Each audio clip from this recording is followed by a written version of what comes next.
Buenas noches, yo soy Leonora Castaño y hoy vengo a leerles un cuento de Leopoldo Lugones. Leopoldo Lugones es un escritor argentino que nació en el último cuarto del siglo XIX. Con una amplia trayectoria literaria, fue prolijo en su producción artística. Escribió poesía, ensayos, fue cuentista, novelista, periodista. También fue político y un estudioso reconocido en Argentina. Fue el principal exponente, junto con Rubén Darío, del modernismo hispanoamericano. El modernismo conllevó una renovación del lenguaje y de su métrica, tal y como venía siendo utilizada en la literatura. También fue el primero en usar el verso libre en la literatura y con sus cuentos fue un precursor también de lo que fue el cuento y la narración fantástica. Fue uno de los primeros también en escribir microrelatos, de los que ya hemos hablado hace algunos días en este podcast. El cuento que les voy a leer hoy se llama La estatua de sal y la encontré en un libro que se llama La antología del cuento extraño, que son 4 libros de Rodolfo Walsh. Rodolfo Walsh fue un traductor y un gran antologista de cuentos argentinos que fue desaparecido en la dictadura y que fue muy reconocido en toda la Argentina culta y literaria. Este libro de esta antología del cuento extraño, verán que la seguiremos visitando a lo largo de todo nuestro recorrido en esta lectura de cuentos cortos del podcast El Cuarto de Atrás. Bueno, el cuento La estatua de sal de Leopoldo Lugones dice así: He aquí, como refirió el peregrino, la verdadera historia del monje Sosístrato. Quien no ha pasado alguna vez por el monasterio de San Sabás, diga que no conoce la desolación. Imaginaos un antiquísimo edificio situado sobre el Jordán, cuyas aguas saturadas de arena amarillenta se deslizan ya casi agotadas hasta el mar muerto, por entre bosquecillos de terebintos y manzanos de Sodoma. En toda aquella comarca no hay más que una palmera cuya copa sobrepasa los muros del monasterio. Una soledad infinita, solo turbada de tarde en tarde por el paso de algunos nómades que trasladaban sus rebaños. Un silencio colosal que parece bajar de las montañas cuya eminencia muralla el horizonte. Cuando sopla el viento del desierto, llueve arena impalpable. Cuando el viento es del lago, todas las plantas quedan cubiertas de sal. El ocaso y la aurora confúndense en una misma tristeza. Solo aquellos que deben expiar grandes crímenes arrostran semejantes soledades. En el convento se puede oír misa y comulgar. Los monjes, que no son ya más que 5, y todos por lo menos sexagenarios, ofrecen al peregrino una modesta colación de dátiles fritos, uvas, agua del río y algunas veces vino de palmera. Jamás salen del monasterio, aunque las tribus vecinas los respetan porque son buenos médicos. Cuando muere alguno, lo sepultan en las cuevas que hay debajo a la orilla del río, entre las rocas. En esas cuevas anidan ahora parejas de palomas azules, amigas del convento. Antes, ya muchos años, habitaron en ellas los primeros anacoretas, uno de los cuales fue el monje Sosístrato, cuya historia he prometido contaros. Ayúdame Nuestra Señora del Carmelo, y vosotros escuchad con atención. Lo que vais a oír me lo refirió palabra por palabra el hermano Porfirio, que ahora está sepultado en una de las cuevas de San Sabás, donde acabó su santa vida a los 80 años en la virtud y la penitencia. Dios lo haya acogido en su gracia. Amén. Sosístrato era un monje armenio que había resuelto pasar su vida en la soledad con varios jóvenes compañeros suyos de vida mundana, recién convertidos a la religión del crucificado. Pertenecía, pues, a la fuerte raza de los estilitas. Después de largo vagar por el desierto, encontraron un día las cavernas de que os he hablado y se instalaron en ellos. El agua del Jordán, los frutos de una pequeña hortaliza que cultivaban en común, bastaban para llenar sus necesidades. Pasaban los días orando y meditando. De aquellas grutas surgían columnas de plegarias que contenían con su esfuerzo la vacilante bóveda de los cielos, próxima a desplomarse sobre los pecados del mundo. El sacrificio de aquellos desterrados que ofrecían diariamente la maceración de sus carnes y la pena de sus ayunos a la justa ira de Dios para aplacarla, evitaron muchas pestes, guerras y terremotos. Esto no lo saben los impíos que ríen con ligereza de las penitencias de los cenobitas. Y sin embargo, los sacrificios y las oraciones de los justos son los clavos del techo del universo. Al cabo de 30 años de austeridad y silencio, Sosístrato y sus compañeros habían alcanzado la santidad. El demonio, vencido, aullaba de impotencia bajo el pie de los santos monjes. Estos fueron acabando su vida uno tras otro hasta que al fin Sosístrato se quedó solo. Estaba muy viejo, muy pequeñito, se había vuelto casi transparente. Oraba arrodillado 15 horas diarias y tenía revelaciones. 2 palomas amigas traíanle cada tarde algunos granos y se lo daban a comer con el pico. Nada más que de eso vivía, en cambio olía bien como un jazminero por la tarde.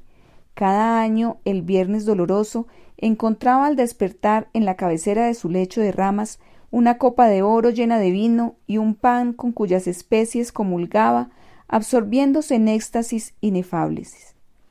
Jamás se le ocurrió pensar de dónde vendría aquello, pues bien sabía que el Señor Jesús puede hacerlo, y aguardando con unción perfecta el día de su ascensión a la bienaventuranza, continuaba soportando sus años. Desde hacía más de 50, ningún caminante había pasado por allí. Pero una mañana, mientras el monje rezaba con sus palomas, éstas asustadas de pronto echaron a volar abandonándolo.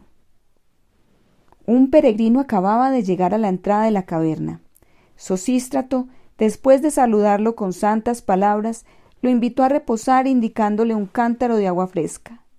El desconocido bebió con ansia como si estuviera anonadado de fatiga, y después de consumir un puñado de frutas secas que extrajo de su alforja, oró en compañía del monje.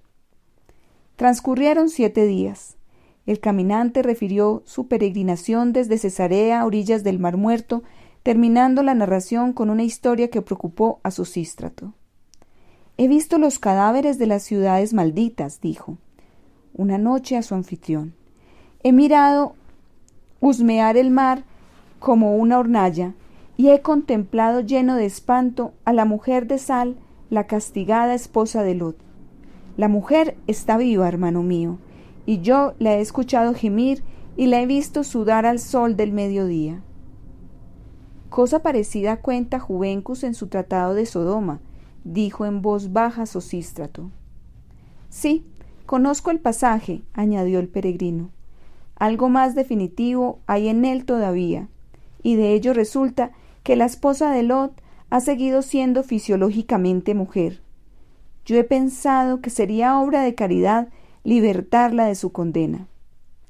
«Es la justicia de Dios», exclamó el solitario.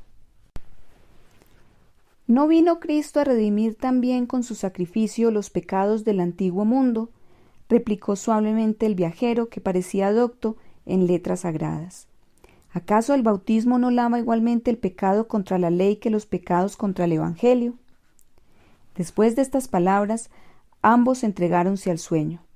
Fue aquella la última noche que pasaron juntos. Al día siguiente, el desconocido partió, llevando consigo la bendición de Sosístrato, y no necesito deciros que, a pesar de sus buenas apariencias, aquel fingido peregrino era Satanás en persona.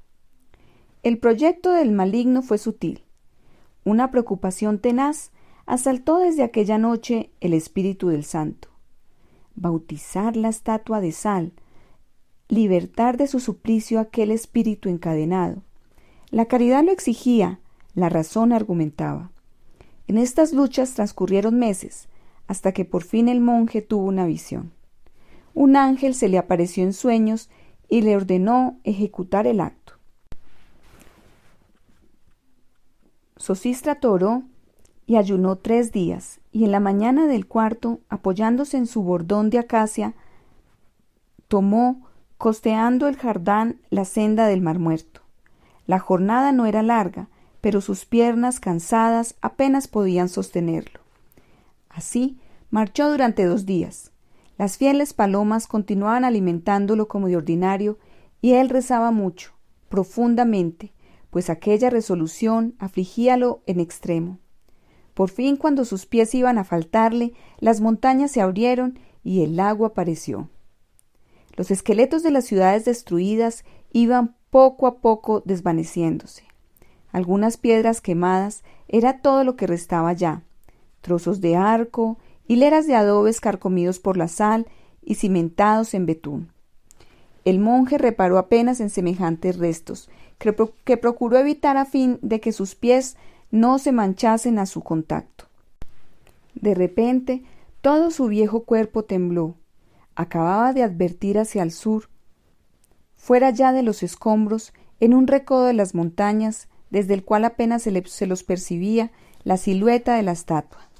Bajo su manto petrificado, que el tiempo había roído, era larga y fina como un fantasma.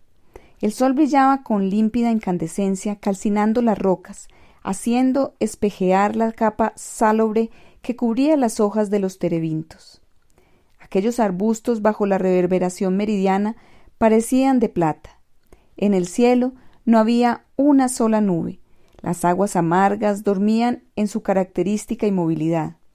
Cuando el viento soplaba, podía escucharse en ellas, decían los peregrinos, cómo se lamentaban los espectros de las ciudades. Sosístrato se aproximó a la estatua. El viajero había dicho verdad. Una humedad tibia cubría su rostro. Aquellos ojos blancos, aquellos labios blancos estaban completamente inmóviles bajo la invasión de la piedra en el sueño de sus siglos. Ni un indicio de vida salía de aquella roca. El sol la quemaba con tenacidad implacable, siempre igual desde hacía miles de años, y sin embargo, esa efigie estaba viva puesto que sudaba. Semejante sueño resumía el misterio de los espantos bíblicos. La cólera de Jehová había pasado sobre un aquel ser, espantosa amalgama de carne y de peñasco. ¿No era temeridad el intento de turbar ese sueño? ¿No caería el pecado de la mujer maldita sobre el insensato que procurara redimirla? Despertar el misterio es una locura criminal, tal vez una tentación del infierno. Sosístrato, lleno de congoja, se arrodilló a orar en la sombra de un bosquecillo. ¿Cómo se verificó el acto? No lo os voy a decir. Sabed únicamente que cuando el agua sacramental cayó sobre la estatua, la sal se disolvió lentamente, y a los ojos del solitario apareció una mujer, vieja como la eternidad, envuelta en andrajos terribles, de una lividez de ceniza, flaca y temblorosa, llena de siglos. El monje, que había visto al demonio sin miedo, sintió el pavor de aquella aparición. Era el pueblo réprobo que se levantaba en ella. Esos ojos vieron la combustión de los azufres llovidos por la cólera divina sobre la ignominia de las ciudades. Esos andrajos estaban tejidos con el pelo de los camellos de Lot. Esos pies hollaron las cenizas del incendio del Eterno. Y la espantosa mujer le habló con su voz antigua. Ya no recordaba nada, solo una vaga visión del incendio, una sensación tenebrosa despertada a la vista de aquel mar. Su alma estaba vestida de confusión, había dormido mucho, un sueño negro como el sepulcro. Sufría sin saber por qué en aquella sumersión de pesadilla. Ese monje acababa de salvarla, lo sentía, era lo único claro en su visión reciente. Y el mar, el incendio, la catástrofe, las ciudades ardidas, todo aquello se desvanecía en una clara visión de muerte.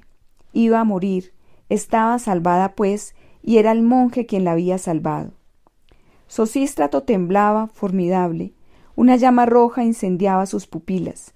El pasado acababa de desvanecerse en él, como si el viento de fuego hubiera barrido su alma. Y sólo este convencimiento ocupaba su conciencia. La mujer de Lot estaba allí. El sol descendía hacia las montañas. Púrpuras de incendio manchaban el horizonte. Los días trágicos revivían en aquel aparato de llamaradas. Era como una resurrección del castigo reflejándose por segunda vez sobre las aguas del lago amargo. Sosístrato acababa de retroceder en los siglos. Recordaba, había sido actor en la catástrofe, y esa mujer le era conocida. Entonces, una ansia espantosa le quemó las carnes. Su lengua habló, dirigiéndose a la espectral resucitada. Mujer, respóndeme una sola palabra. Habla, pregunta. ¿Responderás? Sí, habla, me has salvado. Los ojos de la anacoreta brillaron como si en ellos se concentrase el resplandor que incendiaban las montañas. Mujer, dime qué viste cuando tu rostro se volvió para mirar. Una voz anudada de angustia le respondió: Oh no, por Elohim, no quieras saberlo. Dime qué viste. No, no, sería el abismo. Yo quiero el abismo. Es la muerte. Dime qué viste. No puedo, no quiero. Yo te he salvado. No, no. El sol acababa de ponerse. ¡Habla! La mujer se aproximó. Su voz parecía cubierta de polvo. Se apagaba, se crepusculizaba agonizando. Por las cenizas de tus padres. ¡Habla! Entonces aquel espectro aproximó su boca al oído del cenobita y dijo una palabra. Y Sosístrato, fulminado, anonadado, sin arrojar un grito, cayó muerto. Roguemos a Dios por su alma. Y hasta aquí va el cuento. Soy Leonora Castaño y les envío un abrazo.